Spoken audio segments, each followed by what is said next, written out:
Mr. Speaker, I wanted to just read a letter from one of them that I received just today in my office, and I thought that this was just an excellent answer to the negativity sometimes that we hear when people say there's no options for young people. There are options for young people, Mr. Speaker. There are options. And this letter, I think, more or less puts it in full display on as to what the options are and what young people could do. This is from a 23-year-old young man. And this is this letter. He said, "Dear Minister, my name is Otario Mitchell from Murphy Town in Abaco, and I'm writing to thank you and your ministry for helping me to establish my new company, Bahamas Striping. As you know, your ministry recently awarded me a $5,000 self-starter grant to help us purchase our first striping machine. I offer you my heartfelt thanks to you, Mr. Ricardo DeVoe, the committee, and your government for inspiring us and other Bahamian youth. As you know, we are offering the marking roads, parking, car parks, airfields, and sports facilities. We will be operating in Nassau, Grand Bahama, and the Family Islands. Most likely, the government will be our largest customer. So please let us know if your ministry has a need. We will be happy to forward a quote or engage the Ministry of Works on any need. The Ministry of Works has been very encouraging. We've had talks with the Permanent Secretary, Mr. Higgs, and the Deputy Director of Works, Mr. Hutchinson, and other officers. They have been very helpful in appraising us of required specifications and the tendering process.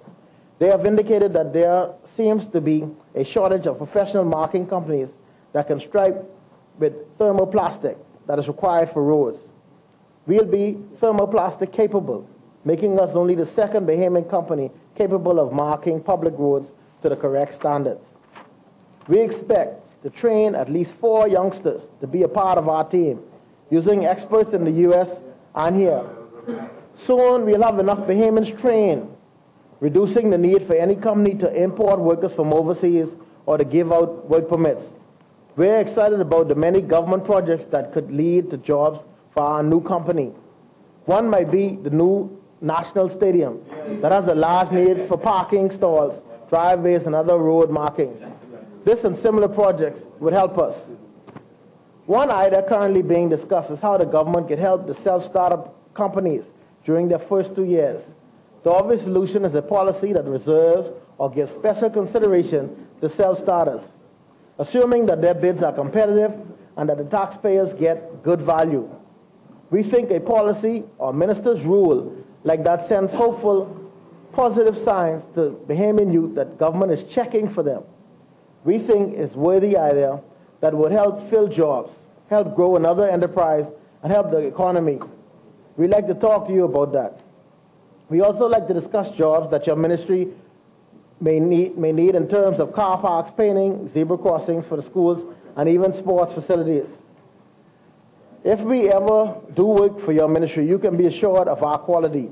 Our Freeport office is manned by my uncle, Kai Miller, who taught me asphalt marking. He used to mark all the Port Authority's roads and car parks, and he is part of our management team. Together, we have 28 years of striping experience. I am very appreciative of your ministry's assistance in awarding me this big break. I hope to spend many years repaying this generous act. Along the way, I hope I can inspire a few more youth and tell them to have a try and to preserve for their own success. I look forward to meeting with you on Friday. Mr. Speaker, that letter touched me because what it says, in essence, is that a program that we developed is working and is inspiring young people to take their role in this country. And if we could get that to be as contagious as some of the negative behavior, I think we'd go a long way, Mr. Speaker. I support the resolution.